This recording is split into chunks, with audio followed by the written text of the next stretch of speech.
Senator Bernie Sanders is the brand new chair of the Senate Budget Committee, which plays a huge role in passing this rescue package, and he joins me now. You know, it occurred to me, Senator, in your long time in politics, you have championed causes both popular and unpopular. You have been someone who, you know, spoke out for bills that didn't get a ton of votes, that weren't polling that well amongst the American public. It does seem to me the Democratic Party and the broad coalition that's assembled truly does have the wind at their backs on this big piece of legislation. Absolutely. I mean, for once, I think we are listening to the American people in this extraordinary time of need. 2020 was probably the worst year in American history since the Civil War. People are suffering. They can't feed their children. They have no income, worried about being evicted. Their kids can't go to school. Mental illness is at a record-breaking level because of all of the anxiety and isolation that people are feeling. And we have presented a comprehensive bill, which is not perfect, but goes a long way to say to working families all over this country, you know what? We hear your pain, and we are responding.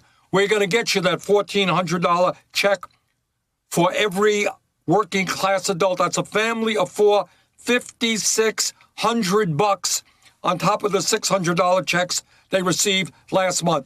That is life and death for millions of families. We're going to extend unemployment benefits until September with a $400 bonus on top of your normal unemployment. We are going to lower, this is an issue we don't talk about enough, Chris. Childhood poverty in America is way, way up there compared to other major countries.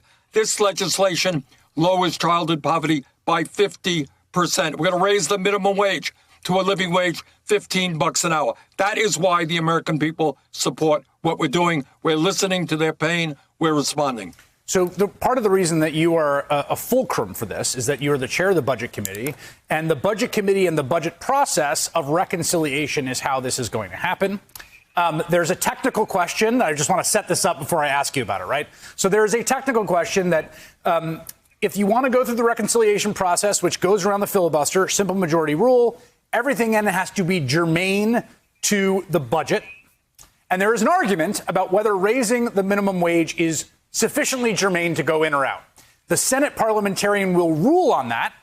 We don't know the ruling, but I want to play you some sound from the Chief of Staff, Ron Klain, about what the White House's approach will be if the Senate parliamentarian says, no, you have to cut out the minimum wage part. Take a listen.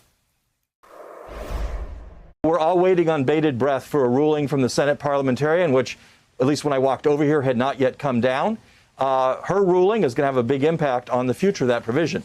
The president believes we should have a $15 minimum wage. If it is ruled in order, then obviously that would allow it to move in this package. If it's ruled out of order, we're going to have to find other ways to get it done. What do you think, Senator? Well, I think what Ron said is basically accurate. And what I want everybody to understand is what the parliamentarian is ruling has nothing to do with the merits of a $15 minimum wage, which is absolutely necessary if we're going to end starvation wages in America. What this is about is a complicated process for the so-called Byrd Rule and reconciliation.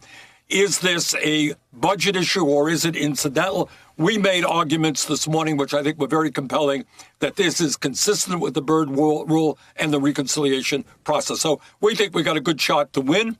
The parliamentarian's ruling can't guarantee it. How much? I mean, because, you know, we've already got McConnell and McCarthy whipping against this. And I think, again, if the shoe were on the other foot, I think Democrats would be really shaking in their boots politically. I mean, I think if you've been there long enough, the Democrats were on the wrong side of a 75-25 issue, there'd be all sorts of freakouts, right? They seem fine to go ahead opposing this. How much cohesion is there in the caucus of Democrats who are going to have to stick together if you don't get any Republican votes?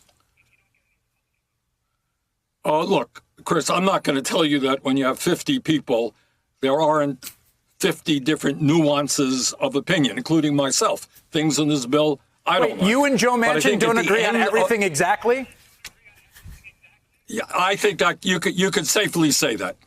But I think at the end of the day, every member of the Democratic caucus understands the unprecedented healthcare and economic and educational crises that we're facing today, understands that we have to work with the President of the United States to make sure that he is successful. And at the end of the day, I am absolutely confident that every member of the Democratic caucus is going to support this bill, and the Vice President will give us the deciding vote. You know, on the minimum wage, which is part of this, and we will find out about the parliamentarian, I have to say that, you know, the minimum wage, raising it to $15 an hour is very popular, like the COVID relief package more broadly. It got 60% in the state, Florida, that Donald Trump won, beat Joe Biden in. We've seen this happen time and time again. It almost seems like Republicans are cutting ads for Democrats when they come out against it, which they've been doing. I do wonder if it wasn't in this package, like, do you think you could win a floor vote on it? If you just said up or down? Oh, No, you couldn't. No, okay. No,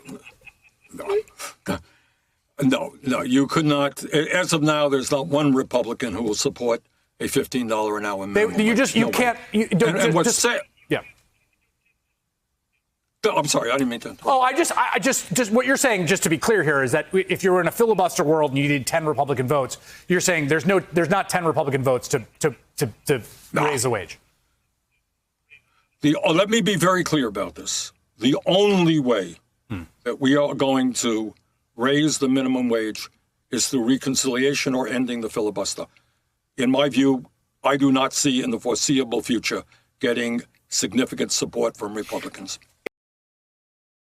Hey, thanks for watching our YouTube channel. You should know that you can follow today's top stories and breaking news and catch up on your favorite MSNBC shows all in one place. Download the NBC News app today.